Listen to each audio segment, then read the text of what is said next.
제3장. 바깥 정원으로 나갔더니 노는 시간이었다. 6월의 뜨거운 땡볕 아래 600명이 넘는 사내 아이들과 계집 아이들이 잔디밭에서 발가벗은 채 시끄럽게 소리를 지르며 뛰어다니거나 공놀이를 했고, 아니면 꽃이 핀 뜸불들 사이에 두세 명씩 말없이 옹기종기 쪼그리고 앉아 있었다. 장미꽃이 만발했고 집 바퀴 두 마리가 숲속에서 똑백을 읊었으며, 참피나무들 속에서는 뻐꾸기 한 마리가 방금 노래를 한 곡 끝내리는 참이었다. 하늘에서는 별들과 헬리콥터들이 붕붕거리는 나른한 소리가 가득했다. 국장과 학생들은 잠깐 동안 서서 내 쏘고 치기 경기를 구경했다. 20명의 아이들이 크롬 특수광으로 만든 탑 둘레에 원을 그리고 모였었다.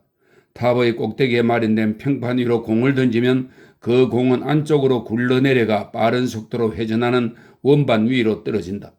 그리고 원통형 덮개에 뚫린 수많은 구멍들 가운데 하나로 순식간에 들어갔다가 튀어나오는데, 그 공을 아이들이 잡아야 하는 놀이였다. 이상한 일이지.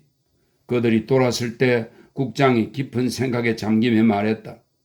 우리 포드님의 시절에도 대부분의 경기들이랑 기껏해야 한두 개의 공과 막대기 몇 개, 그리고 어쩌다가 조그만 건물을 하나 걸어놓는 것 이상은 아무런 시설도 없이 그냥 진행했다는 걸 생각하면 참 이상해.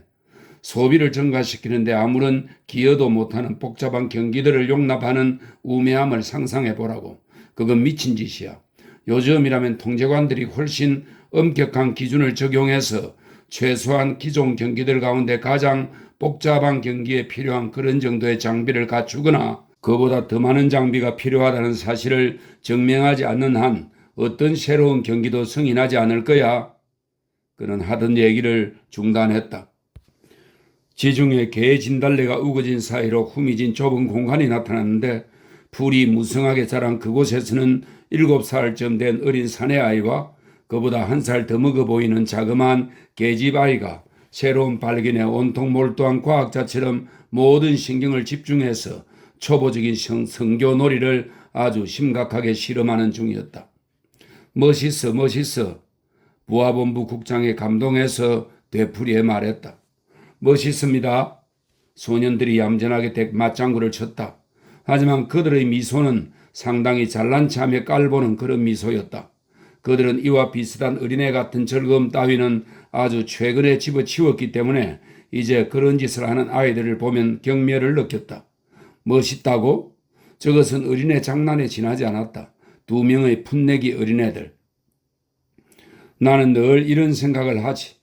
국장이 상당히 감상적인 어조로 얘기를 계속하려다가 어디선가 시끄럽게 울부짖는 소리가 들려오자 중단했다. 근처 수풀에서 보모 한 명이 어린 소년의 손을 잡아당기며 나타났는데, 아이가 발버둥을 치며 끌려 나왔다. 초조한 표정으로 어린 소녀가 바로 뒤따라 나왔다. 무슨 일인가? 국장이 물었다. 별일 아니에요. 부모가 대수롭지 않다는 듯 말했다. 이 사내 아이가 평범한 성교놀이에 가담하기를 꺼렸기 때문이에요. 전 그런 기미를 벌써 한두 번 눈치챘어요. 그런데 오늘 또 그러잖아요. 얘가 방금 소리를 질러대기 시작해서. 정말이에요. 초조한 표정의 계집아이가 설명을 보충했다. 난 저 애를 괴롭히거나 그럴 생각은 전혀 없었어요. 정말이에요. 물론 너가 잘못한 건 없단다 얘야. 안심을 시키듯 보모가 말했다. 그래서 말이에요.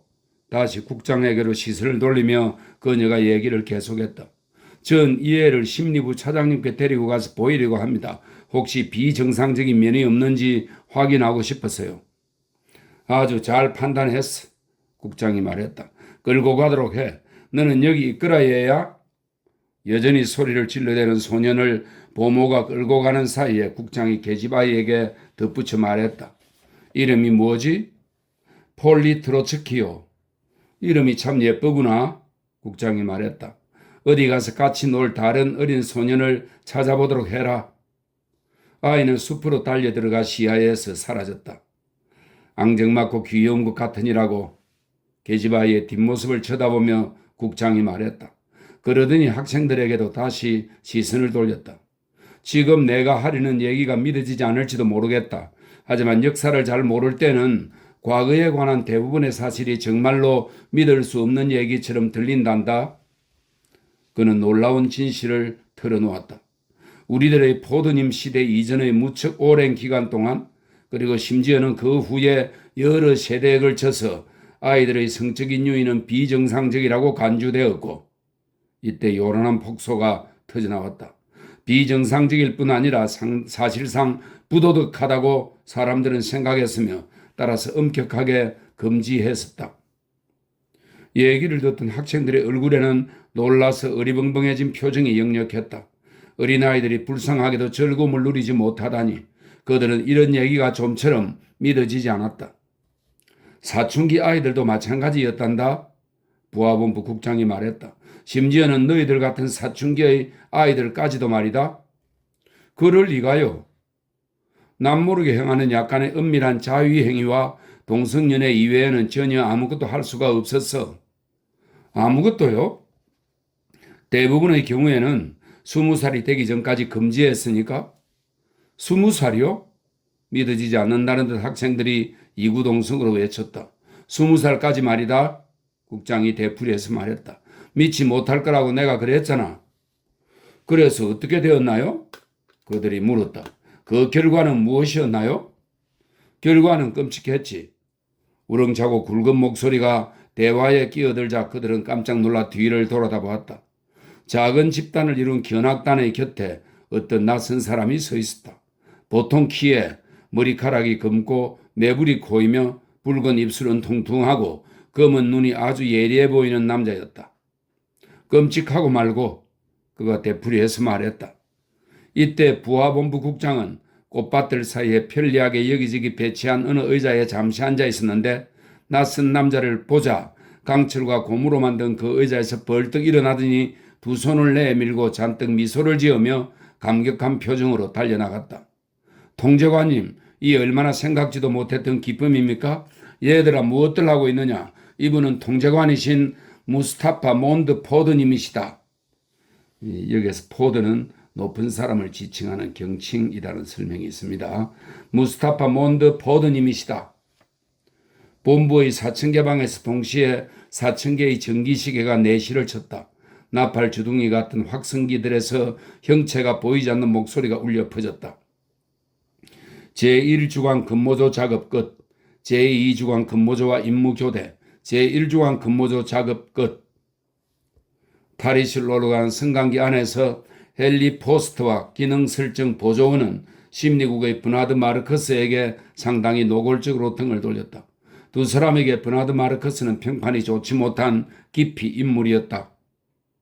태아 저장고의 진홍빛 공간 속에서는 아직도 기계가 나지막하게 윙윙거리고 덜컹대는 소리가 울렸다. 근무조들이 교대하여 낭창에 걸린 한 얼굴이 낭창에 걸린 다른 얼굴로 바뀌었고 운반되는 미래의 남자들과 여자들을 싣고 끝없이 너릿너릿 나아갔다. 렌이나 크라운은 활기차게 문을 향해 걸어갔다. 무스타파 몬드 포드님. 경례를 하는 학생들은 너무나 흥분한 나머지 눈알이 튀어나올 지경이었다. 무스타파 몬드라니 서부 유럽 주재 통제관이 아닌가. 10명뿐인 세계 통제관들 가운데 한 사람, 10명 가운데 한 사람이 바로 그런 대단한 분이 부하본부 국장과 함께 벤치에 마주 앉아서 자리를 같이 하고는, 그렇다, 자리를 같이 하고는 정말로 그들과 얘기를 나누려는 참이었으니 그들은 고귀한 분으로부터 직접 얘기를 듣게 되었다. 포드님 자신으로부터 직접 얘기를.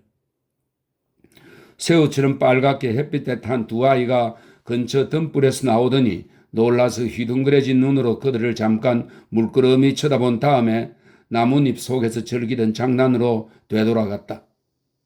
너희들 모두 기억할 것이다. 힘차고 굵은 목소리로 통제관이 말했다. 우리 포드님께서 들려주시던 감동적이고 멋진 말씀을 너희들은 누구나 다 기억할 것이다. 역사는 흩은 수작이다. 그는 마지막 말을 천천히 되풀이했다. 역사는 흩은 수작이다. 통제관이 손을 저었는데 그것은 마치 눈에 보이지 않는 깃털 총체로 약간의 먼지를 털어버리는 듯한 동작이었다.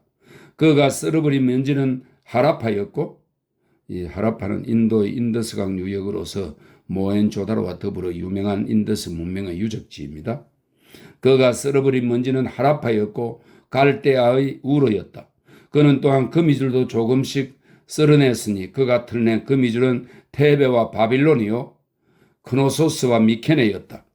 탁탁 탁탁 먼지를 털어내니 오디세우스는 어디로 갔고 요업은 어디로 갔으며 주피터와 고타마와 예수는 어디로 사라졌는가.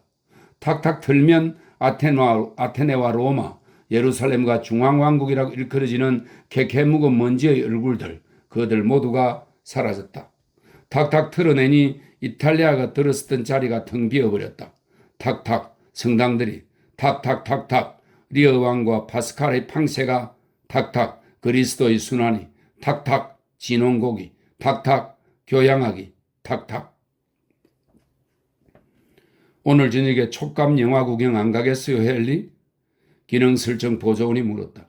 듣자니 알람브라에서 상영하는 새 영화는 1급 수준이라던데요. 곰 가죽 융단을 깔고 사랑놀이를 하는 장면이 나온다는데 기가 막히다고 그러더군요. 곰의 털을 한 가닥씩 모조리 재생했다나 봐요. 굉장히 놀라운 촉각 효과를 내겠죠. 그렇기 때문에 너희들에게 역사를 가르치지 않는 거란다. 통제관이 얘기를 계속했다. 하지만 이제는 때가 되었으니 보아본부 국장이 초조한 표정으로 그를 쳐다보았다. 통제관이 자신의 서재에 있는 금고 속에 금지된 옛날 책들을 숨겨두었다는 이상한 소문이 언제부터인가 나돌았다. 성경과 시집, 그리고 또 도대체 무슨 서적을 숨겨두었는지 아무도 모를 일이었다. 무스타파 몬드는 그의 불안한 눈초리를 알아챘다. 붉은 입술이 냉소적으로 잠깐 실룩거렸다. 걱정하지 말아요, 국장. 그는 조롱하는 의조가 어렴풋이 담긴 목소리로 말했다. 난 학생들을 타락시키지는 않을 테니까. 보아본부 국장은 주체하기 힘든 혼란에 빠졌다. 자신이 경멸을 받는다고 느끼는 사람은 똑같이 상대방을 경멸하는 표정을 보이는 것이 상책이다. 브나드 마르커스의 얼굴에 떠오른 미소에는 경멸하는 기색이 역력했다. 곰의 털을 모조리 재생하다니. 나도 꼭 가보겠어요. 헨리 포스트가 말했다. 무스타파 몬드가 상반신을 앞으로 내밀고는 손가락 하나를 학생들에게 흔들어 보였다. 그냥 상상만 해봐. 통제관이 말했다. 그의 목소리는 그들의 고막을 진동시켜 이상한 흥분감을 전달했다. 아이를 낳는 어머니를 두었다면 기분이 어떨지 상상해보라고. 또다시 그 추잡한 말. 하지만 이번에는 그들 가운데 어느 누구도 미소를 지을 엄두를 내지 못했다. 가족과 함께 산다는 말이 의미하는 바가 무엇인지를 상상하려고 노력해봐. 그들은 노력했지만 보아하니 전혀 성공을 못한 듯 싶었다. 그리고 가정이 무엇인지 너희들은 알겠니? 그들은 고개를 저었다. 레니나 크라운은 그녀가 일하는 침침한 진홍빛 지하에서 17층으로 단숨에 올라가 성당에서 내리자마자 오른쪽으로 방향을 꺾어 긴 복도를 걸어갔다. 그리고 여자 탈의실이라는 표지가 붙은 문을 열고 안으로 들어가자 속옷과 팔뚝과 젖가슴이 마구 뒤엉켜 정신없이 소용돌이치는 혼돈이 그녀를 둘러쌌다. 100개의 욕탕으로 뜨거운 물이 폭포처럼 쏟아져 들어갔다가 철벅거리며 흘러나왔다. 덜커덩거리고 슉슉 소리를 내는 80개의 진공 안마기들이 동시에 진동하며 60명의 우수한 표본 여성들의 탄탄한 피부를 빨아들이고 햇빛에 탄 건강한 살을 주물렀다. 너도 나도 경쟁을 벌이듯 목청을 한껏 올려 떠들어댔다. 합성 음악 발생기에서 초대형 코넷 독주가 흘러나왔다. 안녕 페니? 레니나가 그녀의 옆 사물함을 사용하는 젊은 여자에게 말했다. 페니는 유리병 처리실에서 근무했는데 그녀의 성도 역시 크라운이었다. 하지만 지구에 거주하는 20억 주민들 중에서 성이 겨우 1만 가지뿐이었으니 그런 우연은 별로 놀랄만한 일이 아니었다. 레니나는 여러 개의 지퍼를 차례로 내렸다. 상의의 지퍼를 내리고 바지가 흘러내리지 않게 잡아주는 2개의 지퍼를 양쪽 손으로 내리고 속옷을 벗으려고 또다시 지퍼를 내렸다. 구두와 스타킹은 그냥 신은 채 그녀는 욕실 쪽으로 걸어갔다. 가정이라는 것은 한 남자와 주기적으로 애를 낳는 한 여자와 나이가 저마다 다른 한 무리의 사내 아이들과 계집 아이들이 모여서 숨이 막힐 정도로 꽉꽉 들어찬 몇 개의 작은 방으로 구성된다. 숨쉴 공기도 없고 공간도 없고 소독도 제대로 되지 않은 감옥으로서 암흑과 질병 그리고 악취뿐이다. 통제관의 서술이 어찌나 실감이 났는지 다른 아이들보다 훨씬 민감했던 한 소녀는 얘기만 듣고도 당장 토할 것처럼 얼굴이 창백해졌다. 레니나는 욕실에서 나와 수건으로 몸을 닦고는 벽에 꽂힌 길고 유연한 대롱을 잡아 꼭지를 젖가슴에 대고 자살이라도 하려는 듯 방아쇠를 눌렀다. 뜨거운 바람이 확 쏟아져 나오며 지극히 미시한 텔컴 파우더를 그녀의 몸에 뿌려주었다. 이 텔컴 파우더는 활석 가루에 붕상 가루나 향료 따위를 섞어서 만든 화장용 분입니다. 주로 땀띠 약으로 쓰는 거랍니다. 8가지 다른 향수와 오드 콜로뇨 화장수가 세면대에 설치된 작은 수도 꼭지들 위에 놓여 있었다. 그녀는 왼쪽에서 3번째 꼭지를 틀어 시프레를 몸에 찍어 바르고는, 시프레는 키프로스를 뜻하는 프랑스 말로서 기름과 송진으로 만든 향수입니다. 시프레를 몸에 찍어 바르고는 구두와 스타킹을 손에 들고 나가서 아무도 사용하지 않는 진동 진공 안마기가 혹시 남아있는지 찾아보았다. 그리고 가정이란 육체적으로 뿐 아니라 심리, 정신적으로 더할 나위 없이 추악한 곳이었다. 정신적으로 볼 때 가정은 비좁아 붐비는 생활의 마찰로 숨이 막히고 감정이 악취를 뿜는 토끼 구리요 누추하기 짝이 없는 곳이었다. 집안 식구들 사이의 관계란 얼마나 답답할 정도로 밀착되었으며 얼마나 위험하고 음탕하고 비정상적인 요소인가. 어머니는 미치광이처럼 그녀의 아이들을 품었다. 마치 새끼를 품는 고양이처럼. 인간 고양이는 끄덕끄덕 우리 아가 소리까지 할 줄 아는 고양이, 말하는 고양이였다. 우리 아가야, 작디 작은 손들이 내 젖가슴에 매달리고 배고프다며 매달리고 형언할 수 없이 괴로운 기쁨이여. 마침내 아기가 잠이 들 때까지 입가에 하얀 거품을 물고 내 아기가 잠이 들 때까지 젖을 먹이고 우리 예쁜 아기가 잠이 들 때까지. 그래. 머리를 끄덕이며 무스타파 몬드가 말했다. 여러분이 몸서리 치는 것도 무리가 아니지. 오늘 밤엔 누구와 외출할 거예요? 안마기에서 돌아온 레니나가 내부에서 빛을 발하는 진주처럼 발그레한 광채를 내며 물었다. 같이 나갈 사람이 없어요. 레니나는 깜짝 놀라서 눈썹이 쫑긋 올라갔다. 난 요즘 웬일인지 기분이 좋지 않아요. 페니가 설명했다. 닥터 웰스는 나더러 임신 대용약을 들라고 그랬어요. 하지만 이봐요.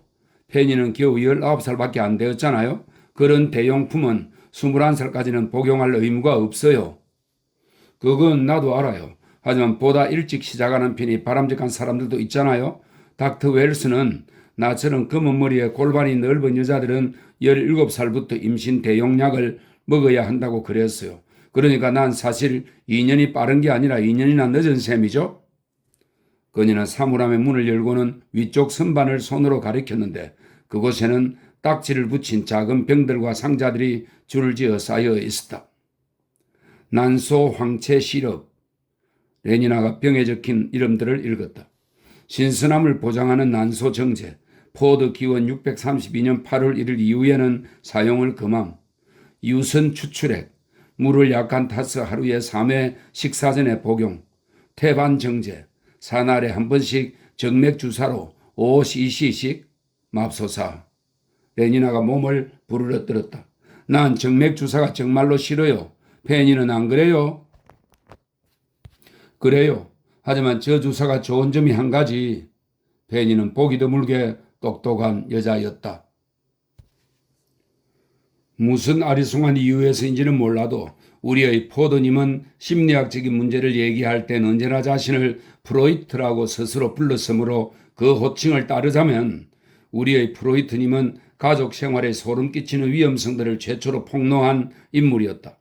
세상은 아버지 투성이었고 따라서 비참한 일이 만연했다. 또한 어머니 투성이었고 따라서 가학성 음란 중에서 순결을 지키려는 집념에 이르기까지 온갖 성도착증이 만연했다.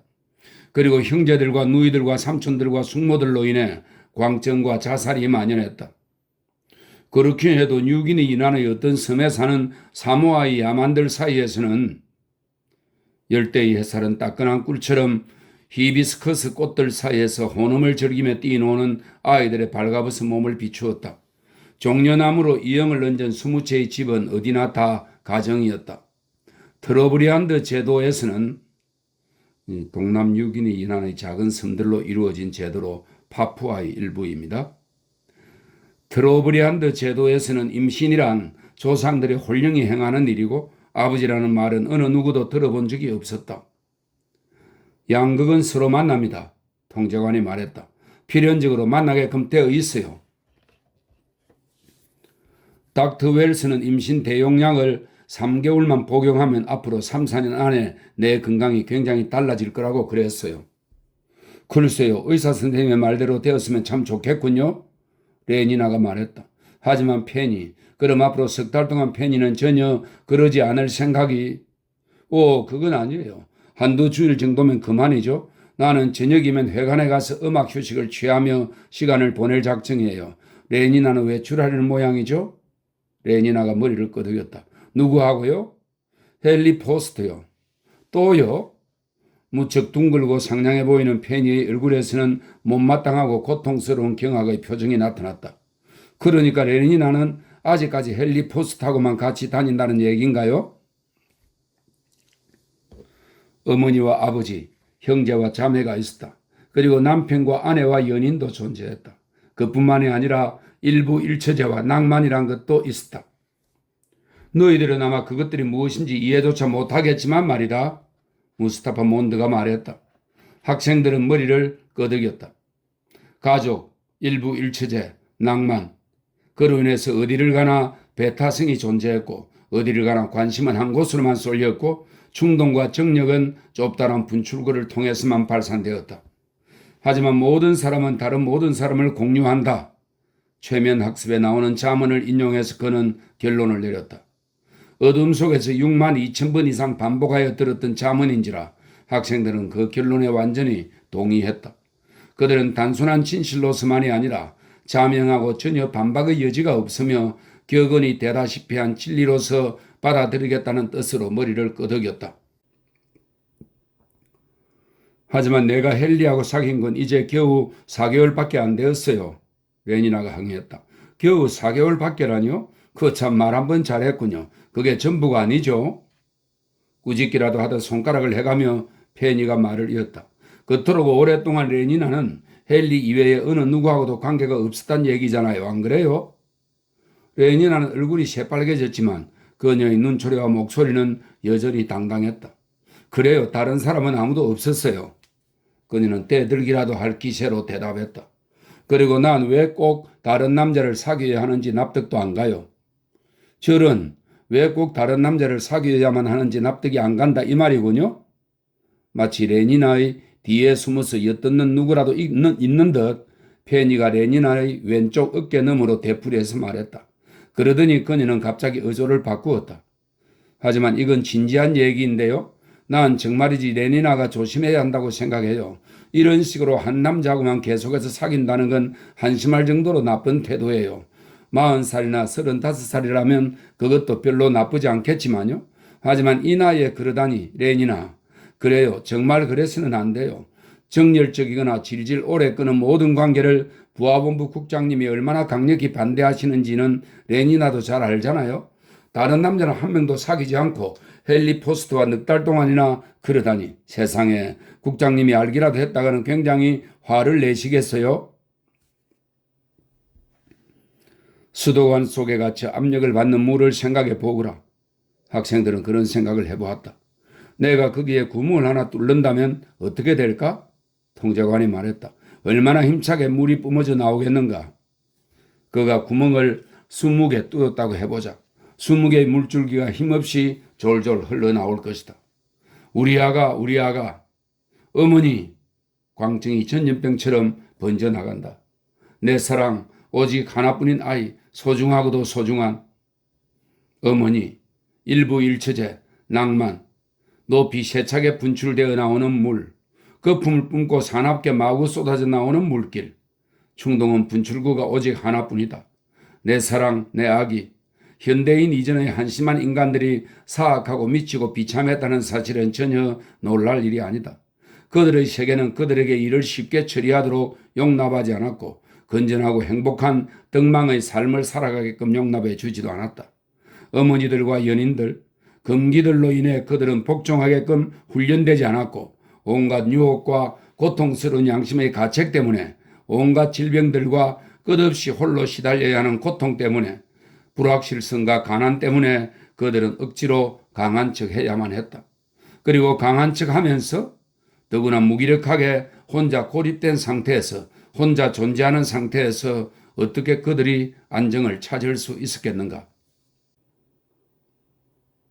물론 그 남자를 포기할 필요는 없어요. 때때로 다른 사람과도 사귀어 보라는 게 전부예요.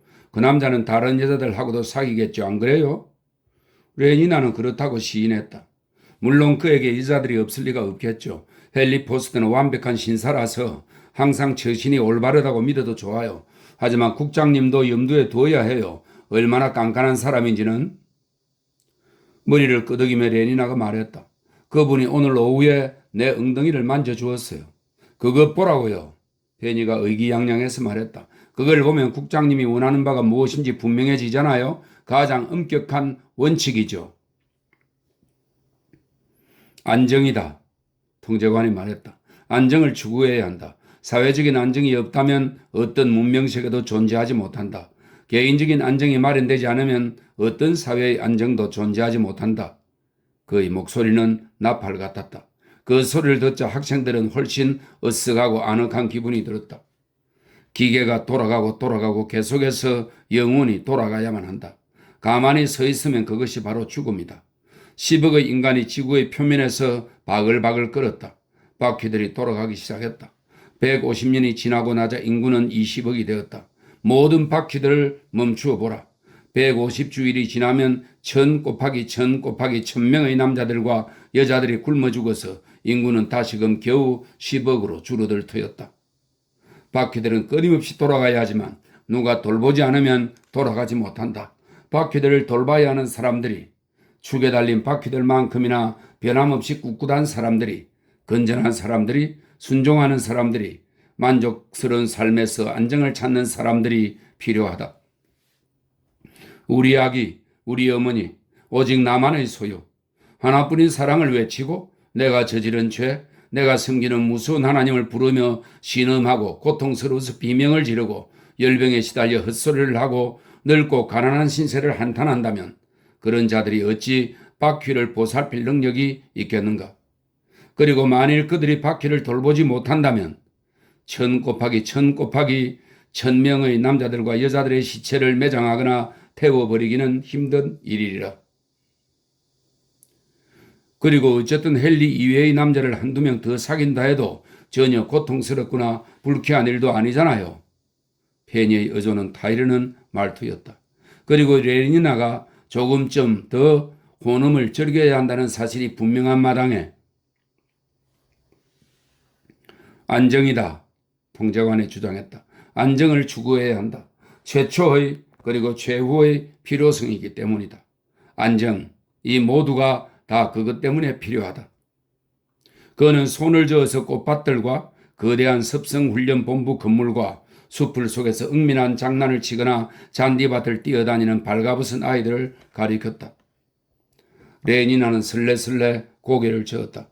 웬일인지 몰라도 나는 최근에 방종한 성생활은 별로 마음이 내키지 않았어요. 그녀는 깊은 생각에 잠겨 말했다. 사람이란 그런 기분을 느끼지 않을 때도 있잖아요. 페니는 그런 마음이 들 때가 없었나요? 페니는 이해하고 공감이 간다는 뜻으로 머리를 끄덕였다. 하지만 노력이라도 해봐야죠. 훈계조로 그녀가 말했다. 할 바는 다 해야 돼요. 누가 무엇라고 해도 모든 인간은 서로 공유해야 하니까요. 그래요. 모든 사람은 서로 공유해야 되죠. 레니나가 천천히 되풀이해서 말하며 한숨을 짓고는 잠시 침묵을 지켰다. 그러더니 페니의 손을 살그머니 잡았다. 페니의 말이 정말 옳아요. 늘 그렇지만 나도 나름대로 노력을 하겠어요. 억제된 충동들은 넘쳐 흐르고 감정은 범람하고 범람은 정열이고 광정이기까지 해서 그것은 물줄기의 분출력 그리고 장애물의 높이와 힘에 의해서 좌우된다. 가로막지 않으면 물길은 지정된 수로를 따라 거침없이 흘러내려가 평온한 안정을 찾는다. 태아는 배가 고프고 날이면 날마다 대형 혈액 압출기는 끊임없이 1분에 800회전씩 돌아간다. 흘러나온 유아가 울부짖고 외 분비물 한 병을 든 보모가 당장 나타난다. 욕구와 해소 사이에 감정이 숨어서 기다린다. 그 사이를 단축시키고 불필요한 모든 낡은 장애물을 무너뜨려라. 복을 받은 소년들이로다. 통제관이 말했다. 너희들이 삶에서 감정의 부담을 덜어주고 너희들로 하여금 가능한 한 아무런 감정을 지니지 않게끔 보호해주기 위해서 우리는 어떤 고통도 마다하지 않았어. 다 포드님 덕택이란다. 부하본부 국장이 중얼거렸다. 세상 만사태평이야. 레니나 크라운은 어떤 여자냐고요? 바지 지퍼를 올리면서 헨리 포스트가 기능설정 보조원의 질문을 흉내내듯 말했다. 그야 물론 대단한 여자죠. 달력이 기가 막혀요. 그 여자를 상대해보지 못했다니 놀랍군요. 내가 왜 그녀를 가져보질 않았는지 나도 모르겠어요. 기능설정 보조원이 말했다. 꼭 가져봐야 되겠어요. 기회만 생기면 당장요. 그들이 주고받던 얘기를 탈의실 통로 건너편에서 우연히 듣고 버나드 마르커스는 얼굴이 파랗게 질렸다. 그리고 솔직히 얘기하면 말이에요. 레니나가 말했다. 날마다 오직 헨리만 바라보며 지내려니까 조금씩 실증이 나기 시작했어요. 그녀는 왼쪽 스타킹을 끌어올렸다. 버나드 마르커스 알아요? 그녀가 지나치게 자연스러운 체하려다가 오히려 억지스러워진 목소리로 물었다. 페니가 놀라운 표정을 지었다. 그렇다면 그게 뭐가 잘못인가요? 버나드는 알파 플러스예요. 그뿐 아니라 그는 나더러 야만인 보호구역으로 같이 가보자고 청하기까지 했어요. 난 그전부터 야만인 보호구역이 보고 싶었거든요. 하지만 그 남자는 평판이 좀 그렇잖아요. 평판 따위야 내가 알 게 뭐예요? 사람들 얘기를 들어보면 그 남자는 장애물 골프를 좋아하지 않는다고 그러더군요. 사람들 얘기가 무슨 상관인가요? 레니나가 비웃었다. 그런가 하면 그 사람은 외톨이라서 대부분의 시간을 홀로 보낸대요. 페니의 목소리에는 공포감이 역력했다. 하지만 나하고 같이 있게 되면 혼자가 아니잖아요. 그리고 여하튼 사람들은 왜 그 남자를 그토록 못살게 굴죠? 내가 보기엔 상당히 다정한 남자 같은데요. 어처구니 없을 정도로 얼마나 그가 수줍어했었는지를 생각하며 그녀는 혼자 미소를 지었다. 마치 그녀가 세계 통제관이요. 그는 감마 마이너스 기계공의 신분이기라도 한 것처럼 겁을 내지 않았던가. 너희들 자신의 삶을 돌아보아라. 무스타파 몬드가 말했다. 너희들 가운데 혹시 극복할 수 없는 장애물에 한 번이라도 봉착했던 사람이 있는가? 그렇지 않다는 뜻으로 그들은 침묵을 지켰다. 너희들 가운데 혹시 욕망을 의식하고 시달리면서 그것이 충족될 때까지 오랜 기간을 견디며 억지로 살아야 했던 사람은 없었나? 글쎄요.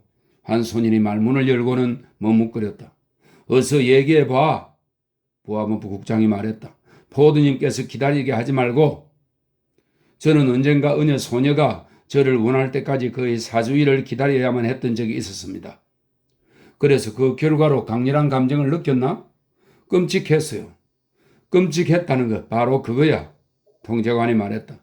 우리 조상들이 얼마나 어리석고 근시한 적이 었는가 하면 처음 개혁자들이 대두하여 그런 끔찍한 감정들로부터 해방을 시켜주겠노라고 나섰을 때 그들은 전혀 아랑곳하지 않았어. 마치 그녀가 무슨 고기 덩어리라도 되는 듯 얘기를 하는구나. 버나드는 이를 악물었다.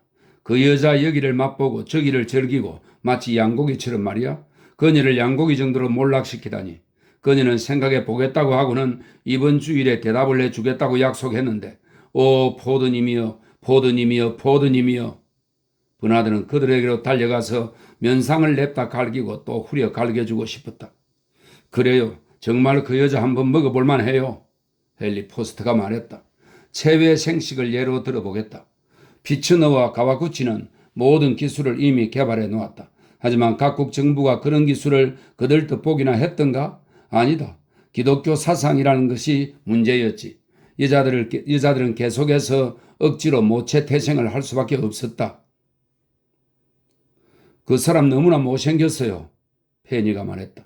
하지만 난 인상이 꽤 마음에 들던데요. 또 너무나 키가 작아요.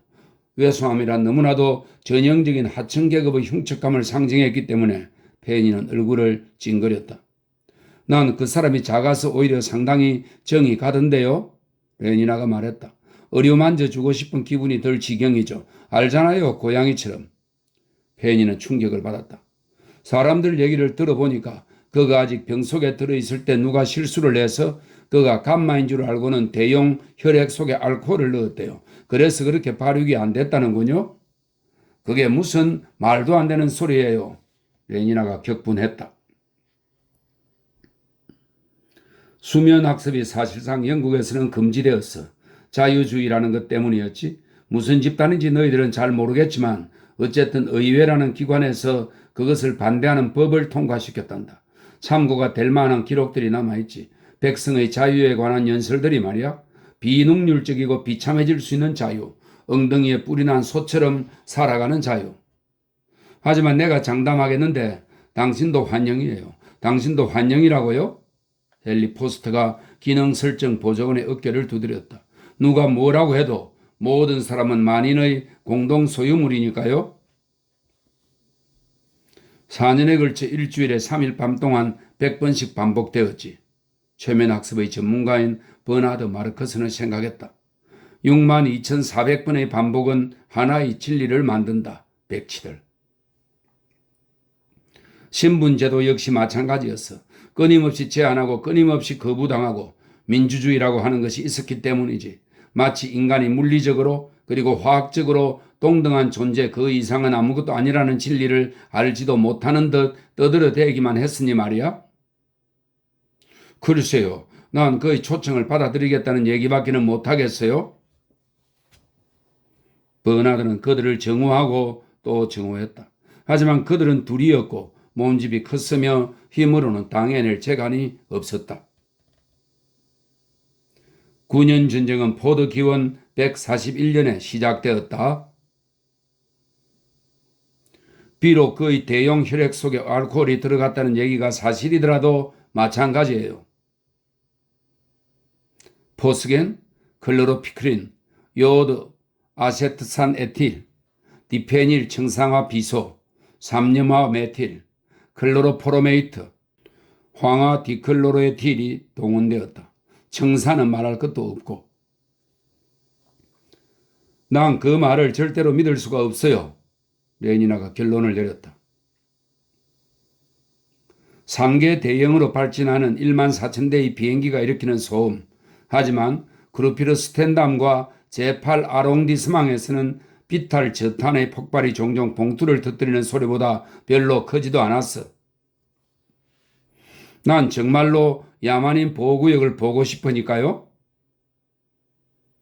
CH3, C6H2 플러스 HG2 이퀄 글쎄 뭘할까.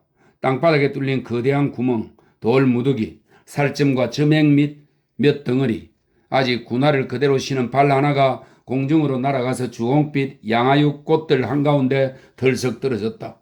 그의 여름은 정말로 장관이었다. 레니나는 희망이 없어요. 난 레니나한테 손들었어요.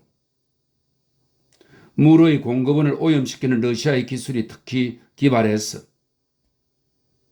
서로 등을 돌리고 페니와 레니나는 말없이 계속해서 옷을 갈아입었다. 9년 전쟁, 경제의 대붕괴, 세계를 통제하느냐 아니면 파괴하느냐 양자택일이 이루어졌어야 했어. 안정이냐 아니면 페니 크라운도 좋은 여자예요? 기능설정 보조원이 말했다. 유아실에서는 기초계급의식 강의가 끝났고 목소리들은 미래의 소비량에 맞춰 미래의 산업 공급량을 조정하는 중이었다. 나는 비행을 좋아합니다. 목소리들이 조용히 속삭였다. 나는 비행을 좋아하고 나는 새 옷을 좋아하고 나는 물론 자유주의는 비탈 저탄으로 죽었지만 그래도 강제로 일을 처리할 수가 없기는 마찬가지였지. 레니나만큼 탄력은 없지만요. 그래요. 어림도 없죠. 그리고 헌옷은 누추합니다. 지칠 줄 모르는 속삭임이 계속되었다. 우리들은 항상 낡은 옷을 버립니다. 꿰매어 입기보다 버리는 편이 좋습니다. 꿰매어 입기보다 버리는 편이 좋습니다. 꿰매어 입기보다 행정이란 앉아서 처리하는 일이지 주먹을 휘두르는 것이 아니다. 너희들은 두뇌와 엉덩이로 통치를 해야지 주먹을 써서는 절대로 안 된다. 예를 들면 소비 부담이라는 제도가 있었다. 자, 난 준비가 끝났어요. 레니나가 말했지만 페니는 아무 말도 않고 딴청을 부렸다. 우리 화해해요, 페니. 모든 남자, 여자, 아이는 해마다 일정한 양을 소비할 의무가 있었지. 산업을 위해서 말이다. 거기에서 얻어진 결과라고는 꿰매어 입기보다는 버리는 편이 좋습니다. 많이 꿰매면 꿰매일수록 그만큼 더 가난하고 많이 꿰매면 꿰맬수록 그만큼 그러다가 언젠가는 난처한 꼴을 당할 거예요. 불길한 표정으로 페니가 힘주어 말했다. 양심적인 집단의 반발이 엄청난 규모로 이루어졌다. 아무것도 소비하지 않겠다는 반발이었지. 자연으로 돌아가자고. 나는 하늘을 날고 싶어요. 나는 비행을 정말로 좋아해요. 문화를 되찾으려고 했지. 그래, 실제로 문화를 되찾겠다고 말이야? 가만히 앉아서 책만 읽는다면 소비를 많이 하기가 어려워. 나 괜찮아 보여요? 레니나가 물었다. 그녀의 상의는 짙은 초록색 인견이었고 옷깃과 소매자락에는 초록색 인조 견사가 달려 있었다. 소박한 삶을 지향하는 800명의 사람들이 골드 스크린에서 기관총 사격을 받아 추풍 낙엽처럼 쓰러졌어. 꿰매어 입기보다는 버리는 편이 좋습니다. 꿰매어 입기보다는 버리는 편이 좋습니다. 초록색 코디료의 반바지에 흰 인조견 모직 스타킹이 무릎 아래로 내려와 있었다. 이어서 유명한 영국 박물관 대학살이 벌어졌지. 2000명의 문화 애호가들이 황화 디클로로레틸 가스로 처형을 당했다. 레니나는 초록과 흰색이 어우러진 승마용 모자를 깊이 눌러쓰고 잔뜩 윤을 낸 밝은 초록빛 구두를 신었다. 결국 통제관들은 강제로 시켜봤자 아무 소용이 없다는 사실을 깨달았다. 무스타파 몬드가 말했다. 훨씬 시간이 많이 걸리기는 하지만 대단히 확실한 체외 생식과 신 파블로프 습성 훈련과 최면 학습이라는 방법들은 그리고 레니나는 은박을 입힌 초록색 대용 염소 가죽 허리띠를 탄띠처럼 둘렀는데 그녀는 불임성 쌍태 여성이 아니었으므로 허리띠에는 정기적으로 배급해주는 피임약이 가득 들어 있었다. 피츠너와 과학우찌가 발견한 생식 기술이 드디어 사용되었다. 모체 태생을 반대하는 본격적인 선전 활동이 완벽해요. 페니가 흥분해서 소리쳤다. 그녀는 레니나의 매력에 더 이상 저항할 수가 없었다. 정말로 완벽하고 아름다운 멜스스틱 허리띠예요. 그와 더불어 과거를 반대하는 운동과 박물관들의 폐쇄와 9년 전쟁 동안 다행히도 대부분 이미 파괴되었지만 역사적인 기념물들의 폭파와 포드 기원 150년 이전에 출판된 모든 책들에 대한 탄압이 병행되었다. 나도 그런 걸 꼭 하나 구해야겠어요? 페니가 말했다. 예를 들면 피라미드라는 건축물이 있었지. 내가 착용하는 낡은 탄티식 검정 에나멜 멜빵은 그리고 셰익스피어라는 사람이 있었지. 물론 너희들은 그런 얘기를 들어보지도 못했겠지만 창피해 죽겠어요. 내 멜빵 말이에요. 참된 과학적인 교육의 혜택이었지. 많이 꿰매면 꿰맬수록 그만큼 더 가난하고 많이 꿰매면 꿰맬수록 그만큼 포드님의 T형 자동차가 처음 등장한 시기를 1908년입니다. 난 그걸 거의 석 달 동안이나 찾다고요. 새로운 시대가 시작된 기원으로 결정했다. 꿰매어 입기보다는 버리는 편이 좋습니다. 꿰매어 입기보다는 버리는 편이. 아까도 얘기했지만 기독교 사상이라는 것이 있었다. 꿰매어 입기보다는 버리는 편이 좋습니다.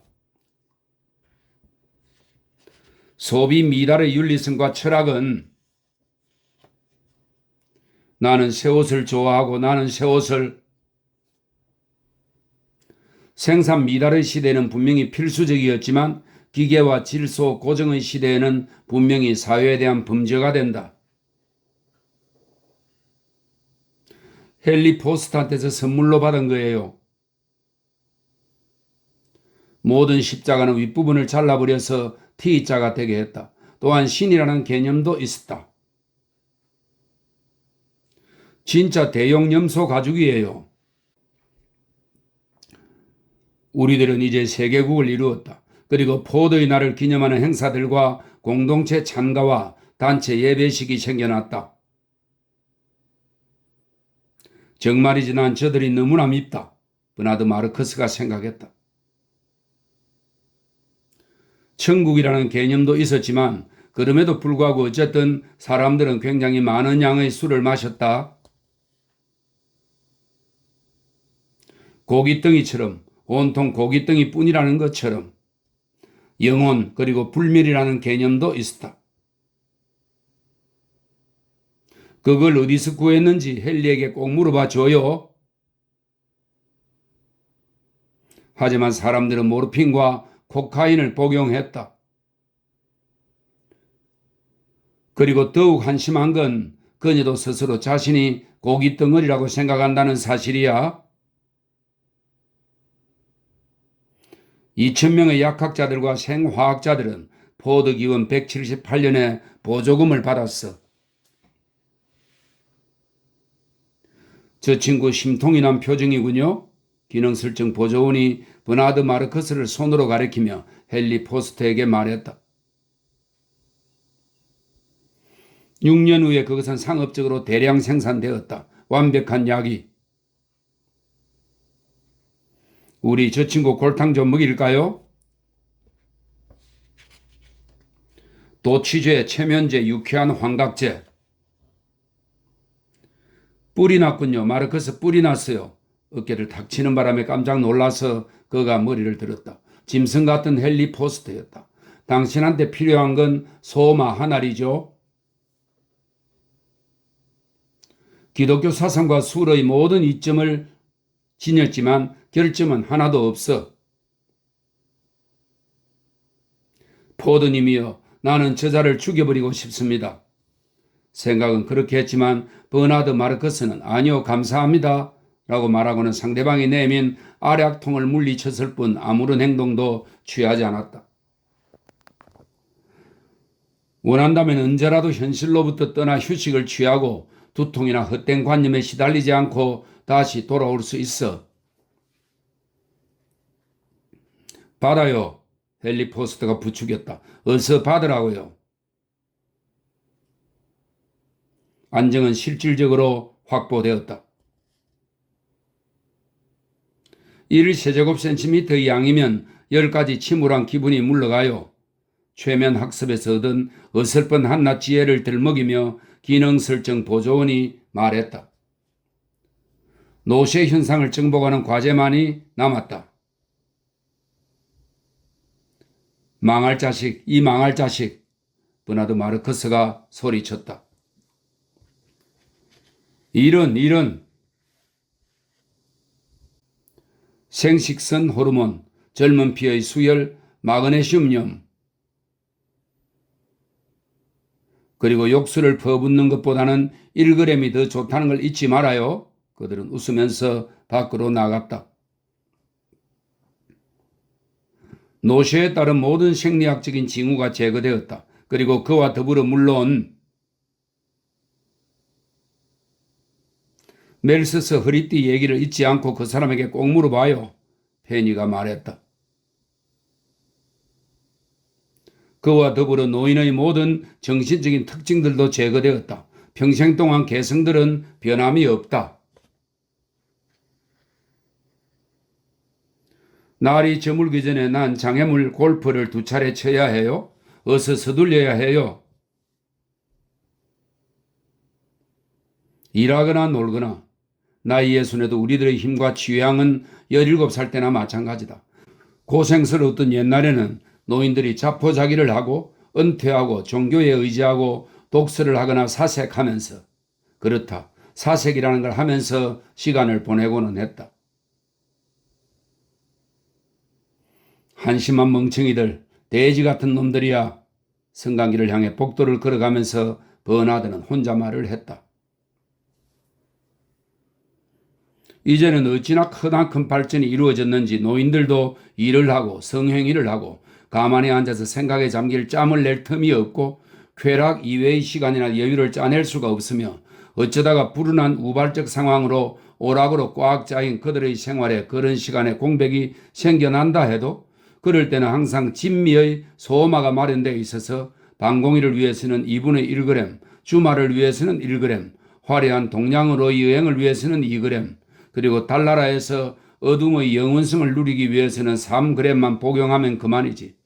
그런 휴식에서 돌아오고 나면 그들은 공백을 극복해서 견고한 땅을 밟고 안전하게 날마다 일을 하거나 오락을 즐기고 촉감 영화를 찾아다니며 구경하고 발랄한 여자들을 즐기고 전자골프까지도.